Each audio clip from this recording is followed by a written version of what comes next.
मला कुठल्याही गोष्टीचं काम करायचं आहे, त्या गोष्टीचं परफेक्ट नॉलेज ज्याच्याकडे आहे त्याच्याकडून जाऊन शिकायचं आहे. क्लिअर आहे का? मला ट्रेडर बनायचं आहे तर मला इन्व्हेस्टर शिकवू शकणार नाही. बरेचसे लोक सीए ला विचारतात, सीए कशासाठी आहे, त्याची वेगळी प्रोफेशन आहे, बरोबर आहे का? ठीक आहे, आपण मित्राला विचारतो, अरे तुला काय वाटतं स्टॉक घेऊ का, राईट? सो परफेक्ट नॉलेज असणं गरजेचं आहे. म्हणजे ही गोष्ट ज्यावेळेला घडली त्यावेळेला माझे एक मेंटॉर होते, त्यांना मी विचारलं सर काय करू, ते म्हणले बघ तुला जर चांगलं आउटपुट पाहिजे, बरोबर आहे का, तर पहिल्यांदा चांगलं इनपुट द्यायला शिक. काय सांगितलं?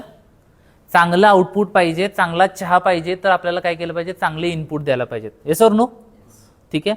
सो त्यांचं म्हणणं ऐकलं आणि जेवढे अमाऊंट, ठीक आहे, जे सांगत होते त्या पद्धतीने जेवढे बेस्ट आहेत त्यांच्याकडून जाऊन शिकायला चालू केलं. काय केलं?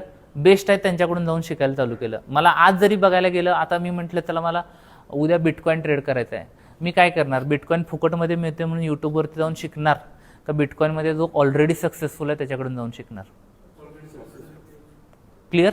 सिंपल फंड आहे. ओके, कारण की जर फुकटमध्ये मिळतंय तर मी काय होणार, ट्रॅप होणार. बरोबर आहे का? मार्केट आपण बघितलं त्याच्या बाबतीत. So acquire knowledge from trusted source.